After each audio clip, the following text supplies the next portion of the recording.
Dan juga hadis Nabi SAW sangat jelas dari hadis Abi Sa'id Al-Khudri.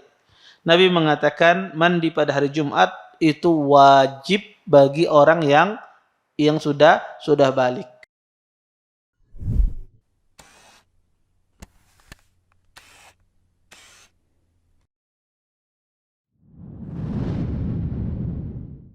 Assalamualaikum warahmatullahi wabarakatuh.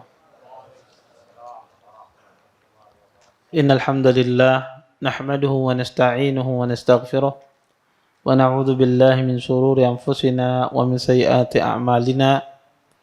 May yahdihillahu fala mudilla lahu wa may yudlil fala hadiya lahu. Asyhadu an la ilaha illallah wahdahu la syarika lahu wa asyhadu anna Muhammadan abduhu wa rasuluh. Fa in asdaqal hadits kitabullah wa khairul hadi hadi Muhammadin sallallahu alaihi wasallam wa syarrul umuri muhdatsatuha wa kullu muhdatsatin fid din bid'ah wa kullu bid'atin dhalalah wa kullu dhalalatin finnar. Amma ba'd. Bapak-bapak, ibu-ibu, ikhwan dan akhwat yang dimuliakan oleh Allah Subhanahu wa taala. Alhamdulillah, segala puji bagi Allah Subhanahu wa taala dengan limpahan nikmat yang begitu besar, di antaranya nikmat iman, nikmat Islam, nikmat kesehatan, sehingga kita semua diberikan kemudahan oleh Allah Subhanahu wa taala untuk bisa berhadir di majelis ilmu. Mudah-mudahan apa yang kita pelajari, apa yang kita tuntut pada malam hari ini mendatangkan keberkahan dari Allah Subhanahu wa taala dan kita bisa mengambil manfaat dari apa yang akan disampaikan nantinya. Bapak, Ibu, ikhwan dan akhwat yang dimuliakan oleh Allah Subhanahu wa taala, kita lanjutkan kajian kita tentang syarah kitab Al-Muwatta karya Imam Malik rahimahullahu taala. Kata beliau Kitabul Jumu'ah, kitab tentang masalah Jumat, yaitu berkaitan dengan hari Jumat dan salat Jumat. Ma jaa fi ghusli yaumil Jumu'ah, perkara perihal mandi pada hari Jumat. Kata beliau An-Nafi' an Abdullah bin Umar anna Rasulullah sallallahu alaihi wasallam qala idza jaa ahadukumul jum'ah falyaqtasil. Dari Nafi', dari Abdullah bin Umar, sesungguhnya Rasulullah sallallahu alaihi wasallam bersabda, jika telah datang hari Jumat maka hendaklah kalian mandi. Di dalam riwayat lain, Imam Malik mengatakan an Sufwan ibn Sulaim, an Atha ibn Yasar, an Abi Sa'id Al-Khudri radhiyallahu ta'ala anhu, anna Rasulullah sallallahu alaihi wasallam qala ghuslu yaumil jum'ati wajibun ala kulli muhtalimin. Dari Sufwan ibn Sulaim, dari Atha ibn Yasar, dari Abi Sa'id Al-Khudri, sesungguhnya Rasulullah sallallahu alaihi wasallam bersabda, mandi pada hari Jumat wajib bagi orang yang sudah balik. Dalam riwayat lain lagi Imam Malik mengatakan an Ibn Shihab an Salim ibn Abdullah annahu qala dakhala rajulun min ashabi Rasulillah sallallahu alaihi wasallam al-masjid yawm al-jum'ah wa Umar bin Khattab radhiyallahu ta'ala anhu yakhutub. Faqala Umar bin Khattab ayu sa'atin hadhihi? Faqala ya Amirul Mu'minin inqalabta min as-suqi fasami'tu an-nida fama zidtu ala an tawadda'tu wa aqbaltu. Faqala Umar wal wudu' aidan wa qad alimta anna Rasulullah sallallahu alaihi wasallam kana ya'muru bil ghusl. Dari Ibn Shihab, dari Salim bin Abdullah, beliau mengatakan ada seorang laki-laki dari sahabat Nabi SAW masuk masjid pada hari Jumat. Dan pada saat itu Umar bin Khattab sedang berkhutbah. Maka berkata Umar bin Khattab, waktu apa ini? Maka orang ini mengatakan, wahai Amirul Mukminin, saya baru balik dari pasar. Kemudian saya mendengar an-nida, mendengarkan azan. Maka tidak ada yang saya lakukan kecuali saya berwudu dan menuju ke sini. Kemudian kata Umar, wal wudu aidan, ya, kata Umar, dan wudu juga. Waqad alimta anna Rasul sallam kana ya'muru bil ghusl. Sesungguhnya engkau telah mengetahui Rasulullah sallallahu alaihi wasallam telah menyuruh untuk mandi. Bapak Ibu ikhwan dan akhwat yang dimuliakan oleh Allah Subhanahu wa taala, ini ada dua hadis dan satu athar dari Umar bin Khattab radhiyallahu taala anhu. Dua hadis ini menjelaskan tentang perihal zahir hadis ini menjelaskan perihal tentang wajibnya mandi pada hari Jumat. Karena perkataan Nabi SAW, "Falyaqtasil", maka hendaklah dia mandi, ini perintah. Dan asal perintah itu hukumnya wajib. Dan juga hadis Nabi SAW sangat jelas dari hadis Abi Sa'id Al-Khudri. Nabi mengatakan mandi pada hari Jumat itu wajib bagi orang yang sudah balik. Maka ini juga perintah yang sangat jelas. Oleh karena itu, para ulama rahimahullahu taala mereka berselisih tentang masalah mandi pada hari Jumat. Bagaimana sih hukumnya? Sebetulnya ada 3 pendapat para ulama dalam masalah ini. Pendapat pertama mengatakan bahwasanya mandi pada hari Jumat itu hukumnya adalah sunnah. Dan ini pendapat jumhur ulama rahimahullahu ta'ala.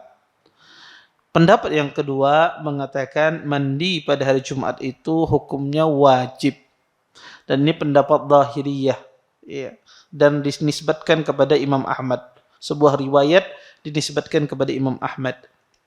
Dan yang ketiga mengatakan bahwa mandi pada hari Jumat itu hukumnya wajib bagi yang badannya berbau. Dan ini adalah pendapat Abdullah bin Abbas dan juga pendapat Syekh Islam Ibnu Taimiyah rahimahullahu taala. Adapun pendapat para ulama yang mengatakan bahwasanya mandi pada hari Jumat itu hukumnya sunnah, mereka berdalil dengan hadis Samurah Ibnu Jundub radhiyallahu taala anhu.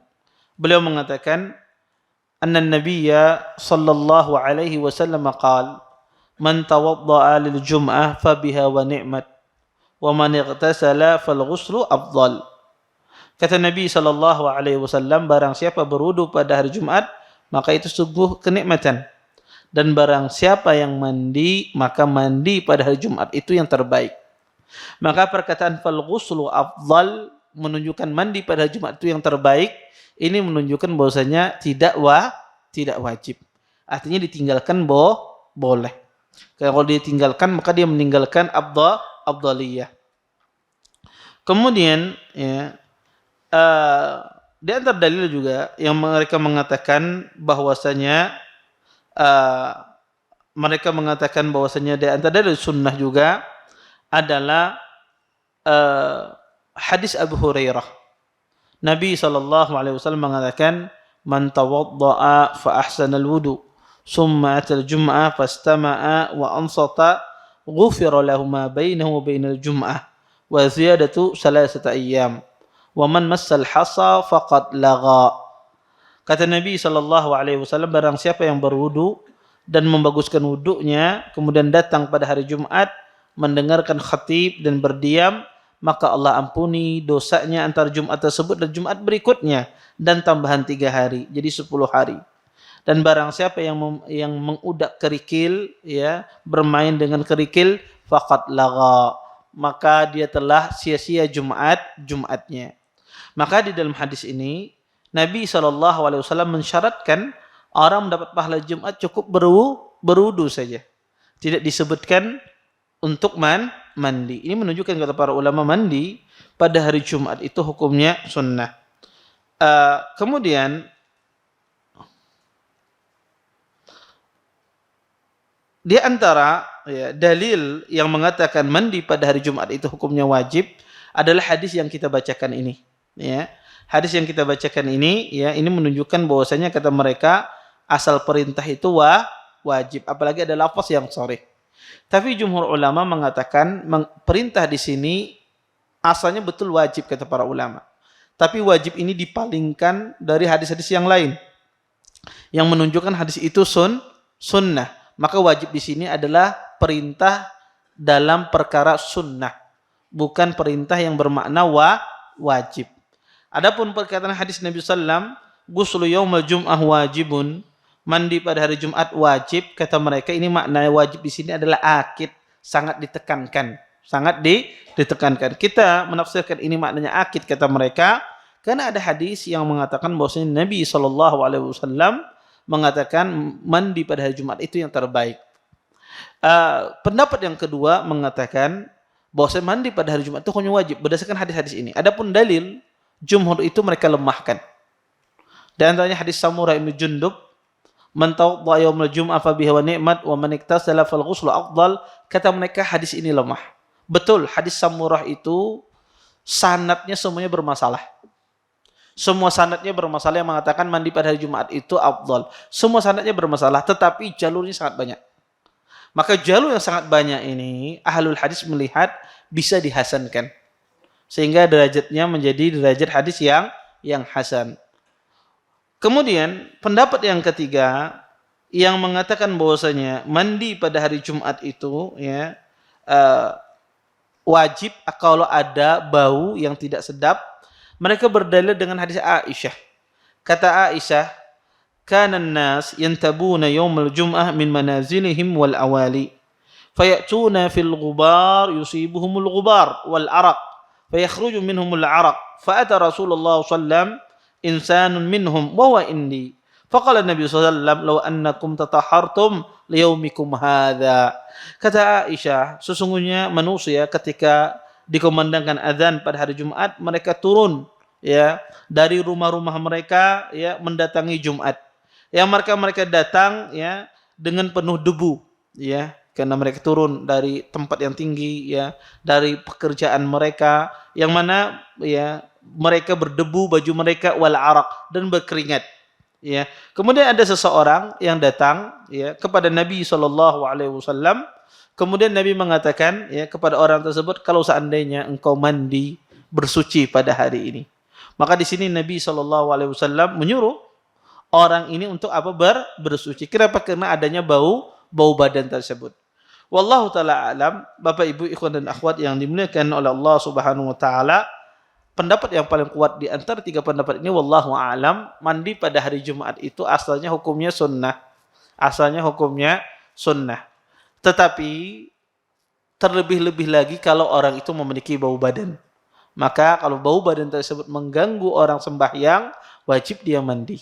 Wajib dia mandi. Tapi kalau seandainya dia tidak memiliki bau badan, maka afdalnya dia mandi. Dan berusaha kita tidak meninggalkan mandi pada hari Jumat.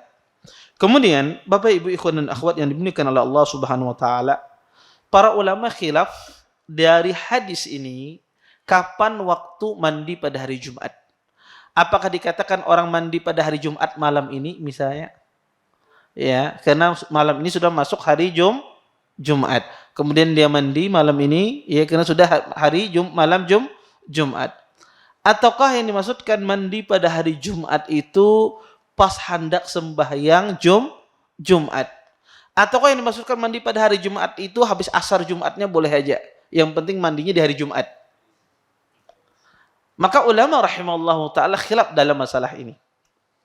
Para ulama rahimallahu ta'ala mereka mengatakan mandi pada hari Jumat itu, apakah dia mandi sebabnya, disuruh dia mandi dalam hadis ini, apakah sebabnya karena salat ataukah karena hari Jumat.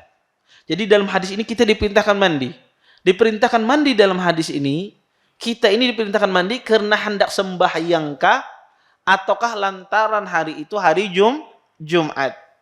Maka para ulama berbeda pandangan di dalam memahami hadis ini. Sebagian ahlul ilm, dan ini pendapat jumhur ulama, mandi pada hari Jumat itu lantaran karena disuruh sembahyang. Lantaran karena disuruh sembahyang. Oleh karena itu kata mereka, waktu memulai mandi pada hari Jumat itu setelah terbit fajar Jumat. Dan berakhir sebelum kita memasuki masjid. Artinya, kata mereka, kalau ada orang mandi pada hari Jumat, mandinya setelah tuntungan sembahyang, maka tidak mendapatkan fadilah dari hadis ini. Karena hadis ini, kata mereka, mandinya adalah dimulai dari habis fajar sampai kita belum mendatangi masjid pada hari Jumat. Pendapat yang kedua adalah mengatakan bahwasanya mandi pada hari Jumat itu lantaran hari Jumat. Sehingga kata mereka yang penting pian mandi hari itu. Baik mandinya setelah asar, kada apa-apa. Yang penting pian mandi pada hari tersebut. Yang penting jangan kada mandi sama sekali di bagiannya. Yang penting pian mandi pada hari tersebut. Dan ini salah satu pendapat di kalangan para ulama. Dan ini pendapat ya sebagian ulama mazhab Ahnaf. Wallahu taala alam, pendapat yang paling benar dalam masalah ini adalah mandi pada hari Jumat itu berkaitan dengan salat, bukan berkaitan dengan hari. Karena hadis yang kita baca tadi, hadis Abdullah bin Umar, kata Nabi, "Idza jaa ahadukumul jum'ah falyaqtasil." Jika kalian datang untuk salat Jumat, kata Nabi, falyaqtasil, maka mandi. Di sini Nabi mengaitkan mandi ketika mendatangi salat. Maka mandi itu disuruh mandi pada hari Jumat disebabkan karena kita mau salat Jumat. Oleh karena itu kata para ulama rahimahullahu taala bahwasanya mandi pada hari Jumat itu disebabkan karena salat. Sehingga fadilah ini didapatkan ketika orang itu mandi sebelum pergi Jumatan. Kemudian Bapak Ibu ikhwan dan akhwat yang dimuliakan oleh Allah Subhanahu wa taala, bagaimana kalau seandainya pada hari Jumat tersebut kita memiliki dua wajib mandi atau ada wajib mandi seperti seorang yang sedang junub pada hari Jumat. Apakah dia mandi dengan dua kali mandi ataukah cukup dia dengan satu kali mandi? Misalnya seseorang mendatangi istrinya pada hari Jumat. Setelah terbit fajar, misalnya di waktu duha, dia datangi istrinya. Kemudian, apakah dia wajib mandi Jumat, kemudian mandi junub, ataukah cukup mandinya cuma satu kali saja? Para ulama rahimallahu ta'ala, cukup dia mandinya satu kali, niatkan mandi junub. Dia meniatkan mandi junub. Maka termasuk di dalamnya mandi pada hari Jumat. Maka kalau dua kali ya Pak Ustaz, kada apa-apa. Itu yang terbaik kalau mau dua kali seorang mandi junub, kemudian setelah itu hendak mandi lagi kada apa-apa. Ya, maka kalau dia ingin mencukupkan satu kali mandi boleh. Dia cukupkan niatkan mandi junub, kemudian masuk di dalamnya otomatis dia mandi pada hari Jumat. Kemudian Bapak Ibu ikhwan dan akhwat yang dimuliakan oleh Allah Subhanahu wa taala, kalau seandainya seorang junubnya sebelum fajar, Ustaz. Sebelum fajar, malam ini misalnya sebelum hari Jumat, sebelum fajar Jumat dia junub. Kemudian dia mandi junub. Apakah itu sudah cukup? Maka kita katakan kalau dia mandi junubnya sebelum fajar, sebelum masuk waktu subuh, maka kata para ulama tidak cukup. Maka harus atau dianjurkan dia mandi lagi sebelum pergi sholat Jumat. Ya. Kemudian Bapak Ibu ikhwan dan akhwat yang dimuliakan oleh Allah Subhanahu wa taala, di antara permasalahan yang berkaitan dengan mandi Jumat ini, siapakah yang disuruh mandi Jumat ini? Apakah semua orang yang berada pada hari Jumat disuruh mandi Jumat? Ataukah hanya orang-orang yang datang ke masjid saja yang mandi pada hari Jumat? Contoh misalnya, kita punya istri, ya tentu Jumat ini yang wajib mendatanginya adalah laki-laki.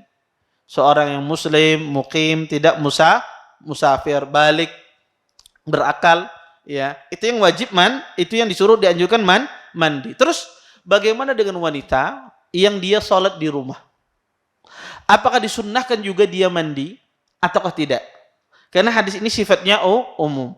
Maka para ulama rahimahullahu taala mengatakan bahwasanya di sini disunnahkan ya bagi orang yang hanya untuk hadir Jumat saja. Untuk yang hadir Jumat saja. Adapun wanita yang tidak hadir salat Jumat, maka tidak dianjurkan dia mandi dalam hadis ini. Tidak termasuk di dalam anjuran di dalam hadis ini. Dari mana kita mengambil pendalilan ini? Pendalilan ini diambil dari hadis Nabi SAW. Kata Rasulullah, idza jaa ahadukumul jum'ah falyaqtasil. Kata Nabi sallallahu alaihi wasallam, jika datang salat Jumat maka hendaklah kalian mandi. Nabi sallallahu alaihi wasallam, jika kalian mendatangi salat Jumat maka hendaklah kalian mandi. Maka ini adalah perintah mandi orang yang mendatangi salat Jumat. Adapun wanita tidak. Karena mereka tidak diwajibkan mendatangi salat Jumat. Termasuk di dalamnya adalah musafir. Oleh karena itu kata para ulama, dalil ini dikhususkan hanya disunnahkan bagi orang yang hadir salat Jumat yang diilzamkan, yang diwajibkan hadir salat Jumat. Kemudian Bapak Ibu ikhwan dan akhwat yang dimuliakan oleh Allah Subhanahu wa taala, kita lanjutkan hadis berikutnya. Berkata Imam Malik, an Sumay maula Abi Bakar ibn Abdurrahman an Abi Salih As-Samman an Abi Hurairah radhiyallahu taala anhu anna Rasulullah sallallahu alaihi wasallam qala man ightasala yawm al-jum'ah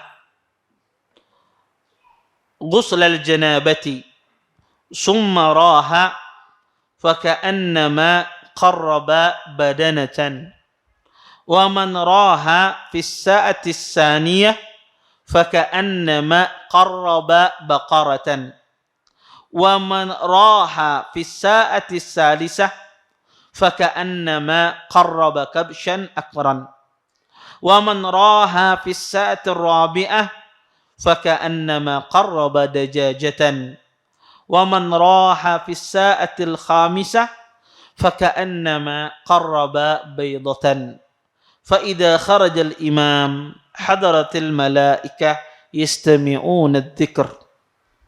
Dari Sumay maula Abi Bakar ibn Abdurrahman, dari Abi Salih As-Samman, dari Abi Hurairah, sesungguhnya Rasulullah sallallahu alaihi wasallam bersabda, barang siapa mandi pada hari Jumat, mandi junub, kemudian dia pergi mendatangi sholat Jumat, maka seolah-olah dia mendekatkan diri berkorban kepada Allah dengan seekor onta. Dan barang siapa pergi di waktu yang kedua, maka seolah-olah dia berkorban untuk Allah dengan seekor sapi. Dan barang siapa pergi di waktu yang ketiga, maka seolah-olah dia berkorban kepada Allah dengan seekor kambing yang bertanduk. Dan barang siapa pergi di waktu keempat, maka pada hari Jumat, maka seolah-olah dia berkorban kepada Allah dengan seekor ayam. Dan barang siapa pergi pada waktu kelima, maka seolah-olah dia berkorban kepada Allah dengan sebutir telur. Jika seandainya imam itu keluar, maka para malaikat pun hadir mendengarkan zikir, mendengarkan khutbahnya seorang imam. Bapak Ibu ikhwan dan akhwat yang dimuliakan oleh Allah Subhanahu wa taala, hadis yang kita bacakan ini hadis yang sangat agung, menjelaskan kepada kita tentang pahala mendatangi sholat Jumat di waktu-waktu yang pertama. Di dalam hadis ini dijelaskan bahwasanya barang siapa mandi pada hari Jumat, kemudian dia mendatangi di waktu yang pertama, maka seolah-olah dia berkorban dengan seekor onta. Kalau dia mendatangi di waktu yang kedua, seperti seekor sapi pahalanya, berkorbannya. Kalau mendatangi di waktu ketiga, seperti kambing. Mendatangi di waktu keempat, pahalanya seperti seekor ayam dia berkorban. Mendatangi ke waktu yang kelima, maka pahalanya seperti dia berkorban dengan sebutir telur. Ya, wallahu alam. Telur apa? Telur sapi kah, telur ayam, telur bebek kah, telur ayam, wallahu alam. Taib. Kemudian Bapak Ibu ikhwan dan akhwat yang dimuliakan oleh Allah Subhanahu wa taala, para ulama mengatakan bagaimana cara menghitungnya? Menghitung waktu pertama sehingga kita dianggap berkorban seperti seekor onta. Syekh Utsaimin rahimahullahu taala ketika ditanya tentang masalah ini, maka kata beliau dan juga sebelumnya pendapat para ulama, menghitungnya dihitung dari semenjak terbit matahari. Maka matahari terbit ya kalau seandainya matahari terbit ya setelah fajar itu kira-kira misalnya jam 7 sekarang ini, maka ya jam 7 itu dan zuhur misalnya jam 1, maka dari jam 7 ke jam 1 itu berapa jam? 5 jam ya. Atau 6 jam, 6 jam. Ada 6 jam. Maka kata beliau, 6 jam tersebut dibagi dengan 5. Maka kurang lebih 1 jam ya, 1 jam 15 menitan lah, 1 jam 12 menit. Jadi jam 7 sampai jam 8 lewat 15 kira-kira, itu pahalanya seperti unta kalau pengen mendatangi ke masjid di hari Jumat. Dari jam 8.15 sampai jam 9.15 itu kira-kira pahalanya seperti kambing, seperti sapi. Orang berkorban seperti seekor sapi. Dari jam 9.15 sampai jam 10 kira-kira itu pahalanya seperti seekor kambing. Dari jam 10 sampai jam 11 itu kira-kira pahalanya seekor seayam. Dari jam 11 sampai masuk kira-kira sebutir telur. Kira-kira kita ini semuanya dapat apa? Telur kayaknya. Berataan kita ini kira-kira dapat telur berataan. Ya. Bisa jadi makin mendekati Jumat, telurnya berubah menjadi telur puyuh. Bisa jadi. Ya. Semakin apa? Semakin mendekati Jumat. Maka hadis ini, kata beliau, cara menghitungnya adalah demikian. Jadi yang mendapatkan onta ini, yang datang tadi dari jam 7 sampai jam 8. Maka itulah waktu yang orang mendapatkan pahala seperti seekor onta. Dan orang yang mendapatkan pahala seperti kami itu di sekitar jam sapi, sekitar jam 8 ke atas, 8 sampai jam 9. Iya. Maka rata-rata kita ini kebanyakan dapat telur, termasuk saya juga dapat telur, ya. Ya kebanyakan kita dapat telur ketika mendatangi Jumat. Karena rata-rata orang paling sungsung ini itu orang datangi Jumat jam 11. Jarang banget orang mendatangi sebelum jam 11.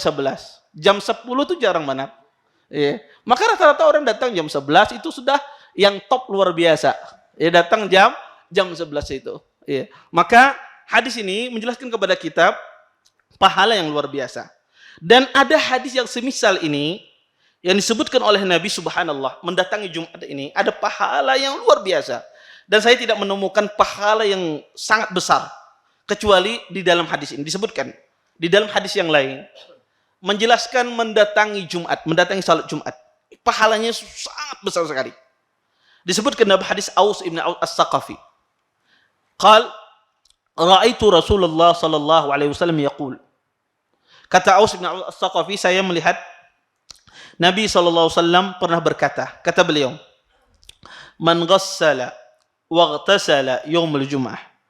Barang siapa mandi dan bersih-bersih pada hari Jumat, wa bakkara wabtakar, dan bersungsung dan mendengarkan khutbah di waktu salat Jumat, wa masya wa lam yarkab, dan dia berjalan kaki dan tidak menaiki kendaraan, mendatangi masjid, fadana minal imam, dan dia duduk di depan mendekati imam, fastama'a, mendengarkan khutbah imam tersebut, walam yalghi, dan tidak melakukan perbuatan sia-sia, kana lahu bikulli khutwatin, maka setiap langkah yang dia langkahkan, amalu sanatin ajru siyamiha wa qiyamiha, maka setiap langkah yang dia langkahkan ke masjid tersebut dia mendapatkan pahala seperti berpuasa setahun penuh dan seperti sholat malam setahun penuh. Lihat pahalanya apa? Satu langkah dia langkahkan, dia dapat pahala puasa setahun penuh. Yang kedua, dia dapat pahala seperti sholat malam setahun penuh. Hadis ini sebagian ahlul ilm melemahkan, tapi yang rajih hadis ini sahih. Hadis ini hadis yang sahih. Iya. Maka ini pahala yang sangat besar. Satu langkah dilangkahkan. Maka ini mengalahkan ya seseorang setara dengan dia puasa setahun penuh. Dan setara dengan apa? Dengan sholat malam setahun penuh kata Nabi. Itu satu langkah. 2 langkah tambah lagi setahun. 3 langkah tambah lagi setahun. Maka di dalam hadis ini disebutkan, ya, hadis ini disebutkan persyaratannya. Nabi SAW menyebutkan, pertama ghassala waqtasal. Ghassala itu para ulama khilaf. Tapi yang maknanya benar adalah dia membasuh badannya, bersih-bersih badannya. Kemudian dia mandi. Ini pertama, mandi. Kemudian wabakkara wabtakar. Bakkar itu datang di waktu yang pertama tadi. Ya tadi di jam 8 tadi. Jam 7 sampai jam 8. Karena bakkar ini datang di waktu yang pertama. Kemudian wabtakar maksudnya adalah mendapati khutbah. Tidak ketinggalan khutbah. Kemudian wamasya, syaratnya berjalan kaki. Tidak menaiki kendaraan. Makanya wamasya walam yarkab. Dia berjalan dan tidak menaiki kendaraan. Nah ini nyaman. Rumah-rumah yang parak di Al-Faruq nyaman. Ya. Kemudian, ya, padana minal imam. Artinya dia mendekati imam. Berada di saf-saf awal dengan imam. Kemudian fastama'a. Syarat yang keempat adalah dia mendengarkan khutbah tersebut. Walam yalghi, tidak melakukan perbuatan sia-sia, berbicara, berpenda dan yang lainnya, maka dia akan mendapatkan pahala ini. Tapi ini syaratnya berat. Ini berat syaratnya, ya. Dan ini subhanallah, ya, ini keutamaan yang luar biasa. Ya, yang disebutkan di dalam hadis Nabi SAW. Kadang ini disebut oleh para ulama sebagian ahlul ilm sunnanul mahjurah, sunnah yang ditinggalkan oleh kebanyakan manusia. Ya, sunnah yang mungkin dilupakan oleh kebanyakan orang. Banyak orang lupa tentang masalah pahala ibadah ini. Makanya kata para ulama disebutkan oleh sebagian ahlul ilm termasuk sunnah mahjurah, sunnah-sunnah yang kadang-kadang dilupakan oleh kebanyakan orang adalah mendatangi salat Jumat di awal waktunya. Mendatangi salat Jumat di awal waktunya. Kemudian Bapak Ibu ikhwan dan akhwat yang dimuliakan oleh Allah Subhanahu wa taala, hadis yang kita bacakan tadi ada beberapa faedah yang bisa kita ambil. Pertama, hadis ini menjelaskan orang yang mendapatkan pahala tadi, yang mendapatkan pahala seperti seekor onta, seekor sapi dan yang lainnya, maka kata para ulama yang mendapatkan pahala semacam ini adalah yang mandi pada hari Jumat. Karena Nabi SAW mengatakan manirtasala yaumul jum'ah. Artinya yang kada mandi pada hari Jumat kada dapat napa-napa. Kada dapat napa-napa. Jadi di sini disyaratkan dapat pahala ini adalah mandi pada hari Jumat. Kemudian, ya, kata para ulama rahimallahu taala, kalau seandainya orang itu datang di saat khatib naik, di saat khatib sudah berkhutbah, apakah dia Ustaz tidak mendapatkan pahala Jumat? Kita katakan ini adalah pahala yang berbeda. Pahala fadilah mendatangi masjid, ya, di waktu-waktu pagi, di waktu sungsung, ini ada fadilah tersendiri. Pahala hadir di masjid, mendengarkan khutbah, itu ada pahala tersendiri. Yang dimaksudkan di dalam hadis ini adalah seseorang yang datang sungsung ke masjid. Maka didapat pahala-pahala semacam ini, berkorban seperti sapi, seperti onta, seperti sapi, seperti kambing, ayam, dan seperti sebutir telur. Kemudian ketika dia hadir mendengarkan khutbah Jumat, mendengarkan imam sedang berkhutbah, dia dapat pahala lagi. Pahala hadir di waktu salat Jumat. Maka kata para ulama, ya, orang yang hadir dia tidak mandi, tidak bersih-bersih ketika datang hari Jumat, maka dia tidak mendapatkan pahala ini. Kemudian Bapak Ibu ikhwan dan akhwat yang dimuliakan oleh Allah Subhanahu wa taala, kata para ulama hadis ini menjelaskan al-jaza'u min jinsil amal. Bahwasanya balasan itu sesuai dengan jenis amal yang kita lakukan. Kalau amalnya susah, maka pahalanya pasti ganal. Iya, maka kata para ulama kalau amalan itu susah, pasti pahalanya ganal. Iya. Tetapi apakah semua pahala ganal atau amalnya susah? Tidak mesti. Tidak mesti, karena ada amalan-amalan yang ringan pahalanya ganal. Tetapi harus kita yakini kalau amal ibadah itu susah dikerjakan, maka pasti pahalanya ganal. Termasuk dalam hal ini. Iya. Ini susah, orang datang jam 8 itu susah. Apalagi orang berdagang. Berapa juta sudah hilang kalau toko tutup. Iya. Di jam sekian. Maka Ini susah. Ini kecuali orang-orang beriman. Kena subhanallah ya. Pedagang ini, makanya pedagang itu disebut oleh sebagian ahlu ilm, orang yang berdagang itu pekerjaan yang paling bagus ya. Karena dikatakan para ulama paling banyak bertawakal. Kenapa? Karena pedagang ini biasanya musim bekatamnya itu musim-musim pas waktu hendak beribadah. Ramadan ya, di bulan Ramadan ya, apalagi 10 malam terakhir ya, itu lagi rame-ramenya uang bertukar. Hendak beriktikaf, kada kau beriktikaf terkait setahun terkumpul di 10 malam ini, Bang. Iya, kadang-kadang demikian, godaannya besar. Ya. Termasuk juga hari Jumat. Hendak datang bersungsuk, semakin mendekati Jumat, semakin banyak orang yang datang ke toko. Kadang-kadang apa? Godaannya besar. Ya, demikian. Ya. Makanya semakin besar ya godaan, semakin besar susah sebuah perbuatan itu, semakin besar pahalanya. Makanya dalam hadis ini ya, semakin orang datang di waktu pagi itu susah. Akan lebih susah ketimbang dia datang di jam 11, jam 2, jam 12. Yang datang pagi duduk 5 jam, mungkin sebagian orang tidak tahan ya duduk lama-lama di dalam masjid. Kemudian faedah yang ketiga dari hadis ini ya menjelaskan juga kepada kita tentang bahwasanya ya para malaikat itu ya mereka mendengarkan khutbah, dan ini harus dipahami oleh seorang khatib. Ketika dia berkhutbah dia harus paham bahwasanya malaikat mendengarkan khutbahnya. Maka seorang khatib jangan asal-asalan dia berkhutbah, karena malaikat mendengarkan khutbah seorang khatib. Karena kata Nabi SAW, malaikat yastami'una dzikr, malaikat mendengarkan khutbah yang disampaikan oleh khatib.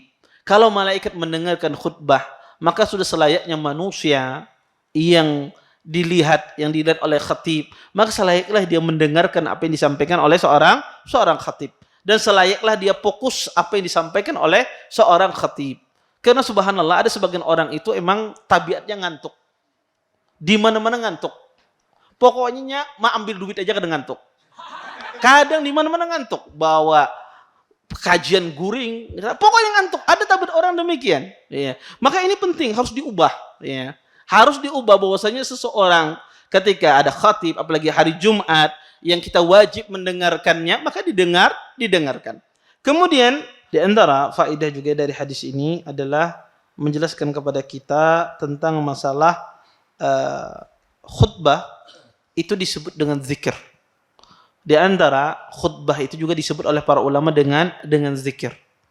Kenapa? Karena di sini disebutkan hadratul malaika yastami'una dzikra. Malaikat hadir dan mendengarkan az-zikr. Maka kata para ulama, khutbah itu bagian dari zikir. Dan fungsi khutbah adalah, kata para ulama, pertama mengingatkan manusia agar mereka bertakwa kepada Allah Subhanahu wa taala. Dan juga di antara khutbah, kata para ulama, khutbah Jumat tersebut saling mengingatkan manusia bertakwa, menjauhi maksiat, mengerjakan perintah. Ya, juga memperingatkan manusia pada dosa-dosa yang mereka lakukan atau kesalahan-kesalahan yang sering terjadi. Maka betullah khutbah itu dinamakan zikir. Karena zikir itu bagaikan peringatan bagi seorang manusia. Dan ini penting ya, kita menghormati majelis zikir. Di antaranya adalah khutbah Jumat. Bentuk penghormatan tadi yaitu kita seorang mendengarkan.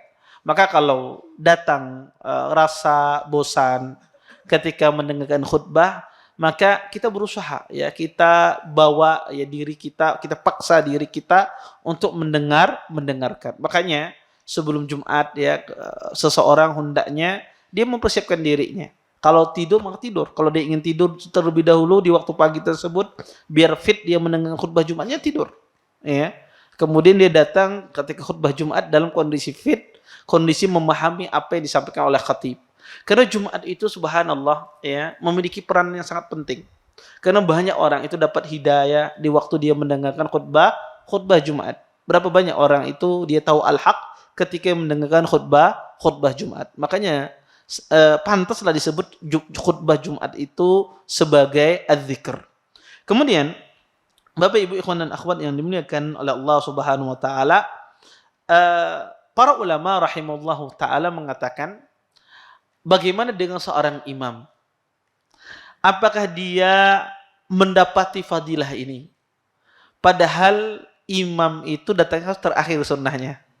Ya, imam itu datangnya terakhir, khususnya yang khutbah. Maka kata para ulama rahimahullahu taala, maka insya Allah seorang imam itu akan mendapatkan fadilah ini. Ketika dia sengaja mengakhirkannya karena ingin menjalankan sunnah, maka dia akan mendapatkan ganjaran seperti ganjaran. Ya, kalau dia kebiasaan dia, kata para ulama, datang di waktu yang pagi, ya, waktu datang seperti onta misalnya, maka dia akan mendapatkan itu. Ya, dia akan mendapatkan itu. Maka seorang imam, kata para ulama rahimahullahu taala, dia akan mendapatkan, ya, sesuai dengan niat kebiasaan yang dia lakukan. Kalau dia mengakhirkan khutbah, mengakhirkan datang itu karena ingin mengerjakan sunnah Nabi, maka insya Allah dia mendapatkan pahala segera mendatangi khutbah atau mendatangi Jumatan. Tetapi ada sebagian orang, emang dia mengakhirkan itu bukan sengaja mengamalkan sunnah, emang terlambat. Ada sebagian orang yang dia kadang emang terlambat, bukan sengaja, tapi emang sengaja dia terlambat. Maka kata ahlul ilm, wallahu alam, dia tidak mendapatkan keumuman dari hadis ini. Taib, wallahu alam, mungkin ini yang bisa ulun sampaikan, mudah-mudahan bermanfaat. Mungkin sisa waktu yang ada kita gunakan untuk tanya jawab. Kalau ada yang bertanya silahkan. Nggih. Beliau dulu tadi kan Bapak. Taib. Nggih. Assalamualaikum Ustaz. Sedikit mungkin keluar dari konteksnya, tapi masih menyangkut Jumat. Ada pengalaman kawan Ustaz dari Aceh. Di sana itu ada satu masjid atau mungkin sudah jadi keumuman. Kawan tuh sholat Jumat.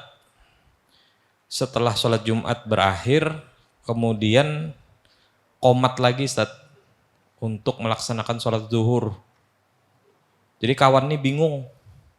Tapi karena sudah berada di masjid itu, umpat sholat juga. Nah ini hukumnya kayak apa Ustaz? Yang mengadakan sholat itu di masjid itu berataan lagi? Nggih. Iya. Ini di Aceh kejadiannya. Nggih. Taib. Pertama, ya, tentu ketika orang sudah melaksanakan sholat Jumat, maka tidak ada lagi sholat zuhur. Tidak ada lagi sholat zuhur. Karena Jumat itu pengganti sholat zuhur menurut para ulama. Sehingga kalau ada orang melaksanakan sholat zuhur lagi, itu keliru. Itu keliru. Ini yang pertama. Yang kedua, bisa jadi wallahu a'lam, saya tidak mencurigai, tapi bisa jadi di antara orang-orang Rafidhah.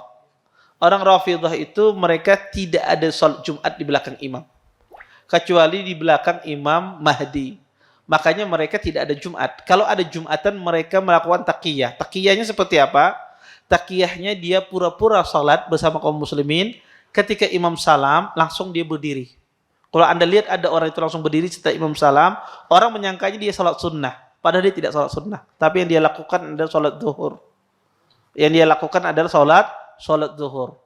Sehingga makanya para ulama mengatakan, termasuk dibahas oleh para ulama dalam akidah, bahwasanya pembeda antara ahlus sunnah dengan orang Rafidhah dan yang lainnya, hendaknya sholat itu ada jeda.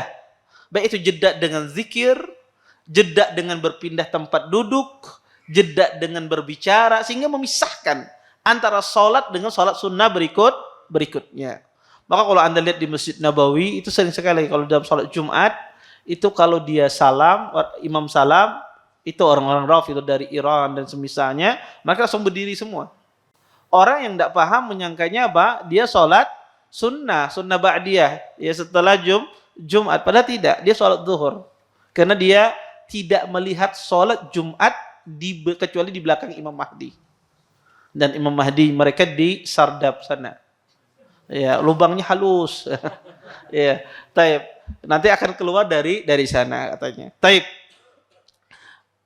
Perbuatan semacam itu tentu menyelisihi sunnah Nabi SAW dan itu bisa masuk dalam kategori bid'ah, ya. Ya, karena itu tidak boleh. Karena tidak ada sholat wajib itu 2 kali di satu sholat. Ya, tidak ada zuhur atau Jumat 2 kali dikerjakan. Maka itu bid'ah, tidak sesuai dengan contoh Nabi SAW. Nah, posisi kita di sana gimana? Tinggalkan. Jangan merasa kada nyaman. Inya aja menggawe yang kada sunnah nyaman-nyaman aja. Kita yang mengerjakan sunnah merasa kada nyaman mereka, keliru dibalik. Justru kita yang bertanya kenapa nih sholat kenapa pulang? Kita bertakun sekali-kali. Iya. Maka kadang kita ini sering dibuat kada nyaman, masa kada nyaman ulun. Kenapa perlu kada nyaman? Tinggalkan kalau itu sesuatu yang tidak sesuai dengan sunnah Nabi SAW, jangan sholat. Kalau orang menegur, ini dalilnya adalah, ya, atau negur kenapa? Jarang juga orang itu menegur kita ketika kita tidak mau mengerjakan apa yang mereka kerjakan. Maka jangan sekali-kali kita pernah kompromi kalau ada orang menyisi sunnah Nabi, kemudian kita umpat-umpatan rasa kada nyaman. Tetangga, jangan pernah. Jelaskan apa adanya. Anda bilang, saya tidak sama dengan Anda. Ya, saya berbeda. Ya, yang Anda lakukan ini saya tidak sependapat. Ya, saya tidak setuju. Ya. Dan kita saling menghargai pendapat. Sudah selesai. Masyarakat itu kalau jelaskan apa adanya dengan cara yang lembut, dengan cara yang hikmah, mereka menerima. Ya. Maka kalau kita berada di lingkungan tersebut, maka ya jangan dilakukan. Saya pernah di masjid, kebetulan di masjid tersebut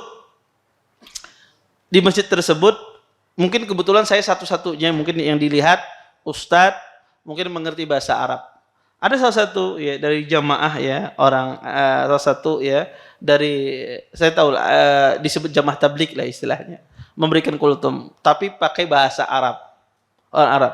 Kemudian saya diminta oleh orang di sana untuk menerjemahkan, tidak, kata saya. Saya berbicara bahasa Arab, dia yang terjemahkan pakai bahasa Arab. Ya, saya tidak mau. Ya, dipaksa. Enggak. Ya ini tidak boleh, karena ketika kita menerjemahkan dengan sesuatu yang tidak benar, ya kita ikut dosa. Kita mendapatkan dosa. Maka saya bilang tidak. Saya tegas, saya tidak. Kenapa tidak? Kecuali saya yang ceramah, kata saya. Kalau diizinkan untuk ceramah, ada apa-apa. Sidin yang mendengarkan, kata saya. Nanti saya menerjemahkan pakai bahasa Arab ke dia apa yang saya sampaikan. Karena kalau tujuannya mengasih ceramah, saya ngasih ceramah. Karena harus tegas kita. Ini hitam, ini putih. Harus tegas. Tidak boleh kita abu-abu, umpat, oh kada nyaman, enggak. Ada hikmah ya ketika kita menolak itu dengan cara yang hikmah, juga tidak dengan cara yang kasar, dengan cara cembur. Menolak itu dengan cara senyuman, itu bagus. Ya, seorang senyum, afwan, enggak ada kawa, sudah selesai orang. Iya, maka penting kita ketika kita di kondisi yang tidak mengenakan, jangan kita merasa tidak enak. Kalau itu salah sudah tinggalkan. Wallahu a'lam. Baik. Izin Ustaz. Pada hadis dari Abu Hurairah tadi disebutkan, barang siapa mandi hari Jumat seperti mandi janabah, lalu berangkat pada waktu yang pertama. Nah, apakah kaifiatnya juga sama dengan mandi janabah, Ustaz? Itu yang pertama. Yang kedua, Ustaz, kebanyakan kita itu berangkat pagi, sebelum berangkat pagi beraktivitas bekerja itu mandi. Nah, pada hari Jumat biasanya langsung dari tempat kita berdagang atau bekerja gitu. Apakah mandi pagi itu bisa diniatkan untuk mandi Jumat gitu, Ustaz? Ya. Jazakumullah khairan. Ya, bagus pertanyaannya. Belum menanyakan apakah mandi kaifiah mandi Jumat itu seperti mandi junub. Jawabannya tidak. Tapi dimaksudkan di sini adalah ya seperti seseorang mandi junub dari sisi hal perihal bersihnya, dari sisi hal penegasannya ya. Maka tidak dimasukkan di sini adalah kaifiyah. Mandi seperti mandi biasa. Ya mandi seperti mandi biasa. Tetapi maksudnya di sini adalah mandi seperti mandi junub dalam hal air itu mengenai seluruhnya, ya membersihkan seluruh badannya. Karena ada sebagian orang mandi itu bebayinya aja mandi. Ya, makanya masuk di sini seperti perihal soal mandi junub, meratakan air ke seluruh tubuh. Kemudian orang yang bekerja di pagi hari mandi, kemudian ketika datang Jumat dia langsung pergi sholat Jumat berwudu. Apakah mandinya itu sudah mewakili mandi Jumat? Maka ini tergantung. Kalau dia niatkan mandi di pagi hari itu mandi Jumat, maka mendapatkan. Tapi kalau dia tidak niatkan mandinya pada pagi hari itu untuk mandi Jumat, maka dia tidak mendapatkan. Maka tergantung dia niatkan apa. Kalau dia niatkan untuk mandi Jumat, maka dia insya Allah mendapatkan. Maka tidak perlu lagi dia mandi. Tapi kalau dia tidak meniatkan itu untuk mandi Jumat, maka dia tidak mendapatkan fadilah tersebut. Wallahu a'lam. Taib. Bismillah. Assalamualaikum warahmatullahi wabarakatuh. Waalaikumsalam. Tentang yang berbuat lagha tadi Ustaz, itu disebutkan kan bermain kerikil. Misalnya kalau orang itu dia memperhatikan saja, kemudian mendengarkan dan memperhatikan, akan tapi kadang tangannya tuh main-main di karpet gitu Ustaz. Nah, itu apakah termasuk lagho? Kemudian yang kedua, di hadis Aus tadi itu juga ada redaksi dilarang berbuat lagho. Itu dari awal itu apa cuman pada saat khutbahnya saja? Kemudian yang ketiga, tidur termasuk lagho apa tidak Ustaz? Jazakumullah khair. Assalamualaikum warahmatullahi wabarakatuh. Pertama, seseorang yang ketika datang Jumat ya, kemudian dia main-main karpet gitu ya di tangannya, apakah itu lagho atau bukan? Maka jawabannya adalah kalau disengaja main-main gitu ya, itu lagho. Itu bagian dari lagho. Ya, sehingga seseorang yang main-main karpet dicabut-cabut misalnya ya, atau masukkan tangan karpetnya lumbus gitu, masukkan tangan apa macam. Karena ada sebagian orang, maka itu bagian dari lagho. Karena yang dimaksudkan di sini adalah dia perhatian mendengarkan. Kalau dia bermain-main tangannya walaupun tidak ada kerikil, seperti tadi cabut-cabut karpet dan semisalnya, maka ini bagian dari lagho. Atau ada HP, kemudian HP dia utak-atik ya semacam itu, ya ada SMS masuk dia lihat dan seterusnya, maka ini bagian dari lagho. Ya, ini bagian dari lagho. Maka kecuali tidak sengaja tadi, ya tangan enggak beristilah maka tidak mengapa. Tapi kalau beristilah dia melakukan demikian, maka itu bagian dari lagho. Karena masal hasa itu sebagai contoh saja. Maka maksudnya adalah orang yang tidak perhatian. Apa saja orang yang tidak perhatian akibat permainan tangannya dan semisalnya, maka itu bagian dari lagho.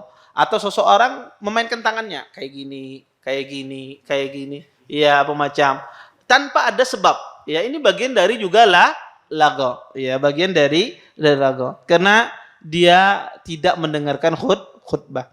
Kemudian mendengarkan khutbah itu apa sejak dari awal, tidak boleh lagho itu sejak dari awal datang, sejak khatib naik. Sejak khatib naik mimbar. Maka itu tidak boleh kita bermain. Apapun bentuknya, maka kita fokus mendengarkan. Kemudian apakah tidur itu bagian dari lagho? Tidak. Tetapi ya tidur itu dia apakah dimaksudkan itu lagho orang ketiduran di Jumat? Tidak, dia tidak masuk. Tapi dia kena hadis yang lain. Kena hadis Aus tadi mengatakan wastama'a, mendengarkan. Sedangkan ini tidak mendengarkan.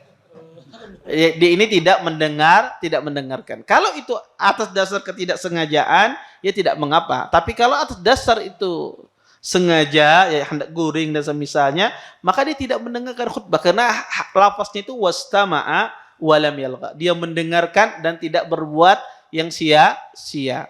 Maka ketika dia tidak mendengarkan, maka dia kena dari hadis ini, tidak mendengarkan khutbah. Kecuali ada uzur syar'i semacam ketiduran, tidak sengaja, maka insyaallah tidak mengapa. Wallahu a'lam. Baik. Nggih. Mic-nya. Ustadz, pahala tadi yang tidak berkendara ke masjid setelah mandi pagi hari, apakah setiap langkahnya dihitung? Apakah kembalinya juga Ustaz? Kembali dari masjid gitu. Terus yang kedua, kalau masjid-masjid dekat tidak berkendara ya mungkin bisa, tapi misalnya ada masjid jauh, kita mungkin ustadz tertentu, kita menghadiri yang jauh, terus kita bawa kendaraan tapi sekitar setengah kilometer kita parkir, apa perjalanan kita tadi dihitung juga karena terlalu jauh. Misalnya saja taruhlah ke Sarifah Salihah misalnya hari Jumat, kan jauh sekali mau jalan kaki ke sana, setelah setengah kilometer kita parkir, apakah dihitung? Itu aja Ustaz. Ya, baik. Jazakumullah khairan atas pertanyaannya. Beliau menanyakan apakah mendapatkan pahala tersebut kalau seandainya rumah kita jauh 1 kilo misalnya, nanti pas bangsa 100 meter turun dari kendaraan. Jadi dari rumah bangsa tinggal 100 meter lagi akan sampai di masjid 100 meter lagi sampai di masjid. Ini dia turun di sana, tidak pakai kendaraan. Apakah dia dapat pahala seperti disebutkan hadis tersebut? Tidak. Kenapa? Karena makanya hadis itu dikunci oleh Nabi, waman masya walam yarkab. Kata Nabi, berjalan kaki tidak menaiki kendaraan sama sekali. Maka kata Nabi SAW, walam yarkab. Makanya di antara Khattabi ketika menjelaskan hadis itu, kata beliau tidak memakai kendaraan. Termasuk di dalamnya kata beliau berjalan separuh di tengah jalan, pakai kendaraan kemudian berjalan. Iya, maka itu tidak termasuk di dalam hadis ini. Makanya Nabi mengatakan waman masya walam yarkab. Ditegaskan oleh Nabi, berjalan kaki dan tidak memakai kendaraan, ya, tidak memakai kendaraan. Nah, itu juga faidah pentingnya rumah parak masjid. Ya, rumah parak masjid ini di antara keutamaan ya, kita punya rumah dekat dengan masjid. Dan tentu ya semakin jauh dia langkahkan kakinya semakin besar. Dan ini pahalanya di waktu pergi saja. Di waktu pergi bukan di waktu pulang. Tapi kalau di waktu pulang usah naik kendaraan kada apa-apa. Tetapi itu ya di saat mendatangi masjid semacam itu. Wallahu a'lam. Ustaz, jadi kalau begini misalnya kita jalan kaki pergi, terus kembali minta dijemput sama sopir apa? Nggak ada masalah, kembali pakai sepeda motor nggak apa-apa. Pakai Gojek kembali keluar dari masjid tidak mengapa, tapi pas datangnya. Karena hadis ini berbicara ketika mendatangi masjid, bukan kita keluar dari masjid. Wallahu a'lam. Taib.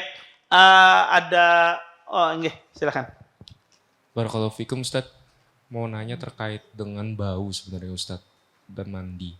Terkait dengan bau dan mandi ini, pertama kita umum aja sholat, hampir semua sholat ya Ustaz ya. Tidak boleh bau. Nah, ada kondisi di mana kita kalau habis bekerja itu pasti bau Ustaz. Sedangkan kita misal mau pulang ke rumah, mau mandi itu agak sulit gitu. Itu gimana Ustaz? Apakah kita mesti balik atau pakai parfum atau gimana?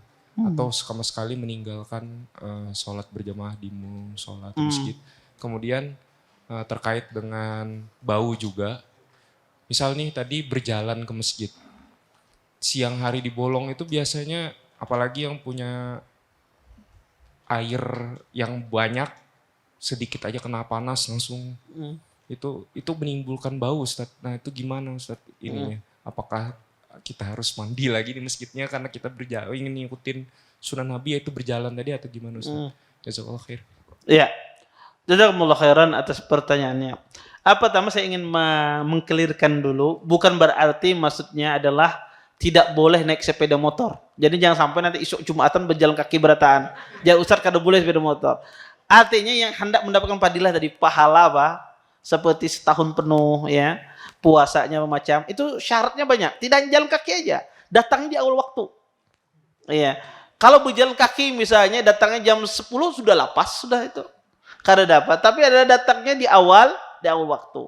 Tapi kalau Anda tidak mengejar fadilah tersebut, ya, maka pakai kendaraan saja. Ya, misalnya sudah lewat di waktu yang pertama, maka pakai kendaraan saja, ya. Walaupun sekali lagi orang berjalan langkah kaki, setiap langkah yang dia langkahkan itu dapat pahala secara umum, hadis secara umum. Kemudian dan Islam harus diperhatikan, Islam tidak menginginkan masyaqqah. Islam itu tidak menginginkan kesusahan bagi hambanya. Kalau itu tidak bisa dicapai kecuali dengan bersepeda motor, naik bersepeda motor. Semacam itu. Kalau seandainya itu menimbulkan masyaqqah, kesusahan, Islam tidak menginginkan kesusahan. Ya, kalau itu bisa ditempuh dengan cara yang mudah, maka pakai dengan cara yang mudah. Ya. Masalah tadi bau. Masalah bau, apa yang harus kita lakukan? Ketika kita bekerja, misalnya kemudian keringat keluar, kemudian bau. Apa yang harus kita lakukan? Apakah kita pakai parfum, apa seperti apa? Pertama, orang yang berbau badan, itu salah satu uzur meninggalkan sholat berjamaah. Kalau mulutnya berbau atau badannya berbau, ketika dia datang di masjid mengganggu orang di sampingnya kebauan, maka dia dikasih uzur di dalam Islam untuk meninggalkan salat berjamaah. Boleh dia tidak salat berjamaah. Ya, kenapa ini uzur syar'i? Tentu tidak sengaja, tidak menyengaja, ya, memberikan bau badan. Dan bau yang dimasukkan di sini adalah yang menimbulkan orang di sampingnya terganggu. Karena ada bau badan tapi kada semerbak. Ada orang bau badan tapi dia tidak mengganggu orang. Ya, tidak kecuali dicium mana hanya bau. Tapi kalau tidak dicium tidak menimbulkan bau. Ini tidak ada masalah. Tapi yang maksud bau di sini adalah mengganggu orang di sampingnya. Ini yang pertama. Kemudian yang kedua, kalau ada bau badan, datang sholat berjamaah kita disuruh wajib untuk menghilangkannya. Menghilangkannya dengan apa? Bisa dengan tadi minyak wangi, pakai deodoran, Rexona atau semisalnya. Ya, maka kalau bisa dihilangkan dengan parfum, wajib dia hilangkan dengan parfum. Dia gunakan parfum. Kalau bisa dihilangkan dengan Rexona, wajib dia menggunakan hal tersebut. Kalau ada, maka wajib dia hilangkan. Bukan dia membiarkan. Oh ini berarti kada jadi sembahyang berjamaah, ini boleh aja kita ini. Tidak, dia berusaha untuk menghilangkan. Tapi kalau tidak ada ditemukan yang bisa menghilangkan itu, tidak ada bisa mandi, tidak ada parfum, ya maka dia merupakan uzur untuk meninggalkan sholat berjamaah. Maka sebetulnya itu bagus kalau di masjid itu disediain minyak wangi, itu bagus sebetulnya. Jadi orang-orang mungkin dia kadang orang bekerja butuh minyak wangi gitu ya, apa macam. Itu penting sebetulnya. Karena ada kadang-kadang orang sudah dari rumah harum sampai di masjid tadi berbau. Karena apa panasnya apa macam. Itu bagus. Salah satu hikmahnya apa orang bisa menggunakan tidak terganggu orang di sampingnya ya. Ya. Maka kalau baunya itu mengganggu, itu yang disuruh untuk dia menghilangkan. Wajib dia menghilangkan dengan cara apapun. Kalau seandainya ketika menghilangkan itu hilangan sholat berjamaah tidak sempat, maka itu uzur syar'i. Maka diperkenankan dalam Islam dia meninggalkan sholat jamaah. Wallahu a'lam. Barakallahu Ustaz. Sekali lagi, kalau misalkan yang di sebelah bau gimana Ustaz? Kalau sebelah kita bau, boleh kita tinggalkan. Kita berpindah tempat. Jadi kalau sebelah kita ini bau, misalnya kita nggak sanggup, maka Anda berpindah saja sholatnya berjalan, boleh. Tanpa harus membatalkan. Anda berjalan. Ya. Atau Anda ya memberikan isyarat. Maka ini penting. Orang kalau merasa bau badannya, maka dia pakai minyak wangi, pakai parfum, ya, pakai minyak wangi, ya. Kalau tidak ada ya itu. Cari teman yang bawa minyak wangi, bawa parfum, ya minta sama mereka, ya agar dikasih minyak wangi. Ini penting. Karena anak Adam itu terganggu, ya anak malaikat itu terganggu sebagaimana terganggunya anak Adam alaihissalam. Makanya Nabi SAW pernah mengeluarkan seseorang sampai ke baki akibat dia makan daun bawang. Daun bawang itu kan berbau, ya. Maka dikeluarkan oleh Nabi ke baki. Kenapa? Karena dia mengganggu orang lain. Ya, mengganggu orang lain. Makanya orang yang makan bawang mentah itu ya tidak boleh dia sembahyang sampai dia hilangkan bau bawang tersebut. Ya, bawang mentah. Ya, bawang mentah itu kalau dimakan bau sekali. Ya. Maka kata Nabi cara menghilangkan baunya dengan cara dimasak. Kalau dimasak, dimakan, maka tidak mengapa. Tapi kalau masih mentah, itu dia berbau. Maka caranya menghilangkannya disikat gigi, bersiwak, dan seterusnya. Allahu a'lam. Baik. Ustadz, bolehkah kita sedikit mengeraskan bacaan kita saat wajib dan sunnah saat anak di sekitar kita? Dan saat anak ada di sekitar kita. Dalam kondisi anak betul-betul dekat dan diam. Tidak bising. Suara bacaan kira-kira dinyaringkan 1 derajat. Yang sekiranya dia bisa dengar dalam rangka agar anak terbiasa mendengar bacaan sholat dan hafal dengan sendirinya. Tidak mengapa. Kalau dikeraskan bacaan kita untuk memberikan pembelajaran, maka tidak mengapa. Dalam rangka ta'lim, itu tidak ada masalah dalam Islam. Maka itu diperbolehkan. Qadarullah, anak kami usia 3 tahun terbiasa melafalkan sholawat-sholawat tidak syar'i yang terdengar dari tempat-tempat tertentu. Ya. Dia bahkan bacaannya sambil teriak-teriak mengikuti di tempat tersebut. Kadang semakin dilarang, semakin dia semangat melafalkannya.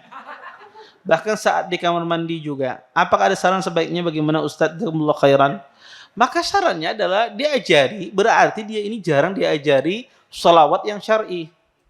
Jarang suruh dia ajari dia Al-Quran, ajari dia menghafal Al-Quran. Berarti anak ini sebetulnya bagus. Hafalannya daya ingatnya kuat. Berarti sebetulnya diputarkan Al-Quran. Biar dia dengar setiap hari. Ketika dia mendengar hal tersebut, Anda putar di rumah itu Quran keras-keras. Sehingga yang dia dengar itu adalah Quran. Ya, sehingga dia menghafalnya. Karena subhanallah kelanakan ini, anak-anak ini ajib ya. Daya ingatnya itu hebat. Kadang anak-anak itu tidak disuruh menghafal, dia main-main. Ya, Anda putarkan ya Quran. Dia subhanallah ingat. Dia mengingat ya. Ketika dia menghafal lancar dia. Ya, dan itu sebetulnya ya penting orang tua perhatian masalah itu. Di rumah itu dia putarkan Quran. Biarpun anak itu bermain-main, dia dengan sendiri merekam. apa yang dia dengar. Assalamualaikum warahmatullahi wabarakatuh. Lebih utama mana untuk para wanita saat sholat Jumat di masjid atau di kamarnya saat para wanita berada di kota haram? Ya, afdalnya tentu berada di hotelnya, ya, berada di hotelnya, karena sebagus-bagus sholat wanita itu tetap berada di hotel, di rumahnya, ya. Tetapi kalau orang di Masjid Nabawi atau di Masjidil Haram mungkin jarang dia ke sana dan pengen merasakan sholat di sana, tidak ada masalah, tidak dilarang. Tapi kalau ditanya lebih afdal mana, tentu lebih afdalnya sholat di kamarnya. Ustadz izin bertanya, yang wajib mandi di hari Jumat apakah berlaku untuk perempuan? Tidak. Kita katakan tadi yang wajib, pendapat yang mengatakan wajib pun hanya berlaku bagi siapa? Bagi yang diwajibkan datangi Jumat, yaitu kaum laki-laki. Izin mohon nasihat Ustadz, seperti yang disampaikan tadi, bahwa di bulan Ramadan semakin laris dagangan. Lalu bagaimana sebaiknya? Apakah kita fokuskan beribadah di bulan suci ini, mengingat pahala yang sangat besar, sambil memakan rezeki yang sudah dicari selama 11 bulan, atau berdagang karena untungnya sangat besar pula? Sebetulnya Anda beribadah, serahkan anak buah Anda berdagang. Kalau Anda punya anak buah, maka Anda banyak fokus beribadah. Anak buah Anda yang menjalankan, ya, sehingga Anda mendapatkan dua kebaikan, ya.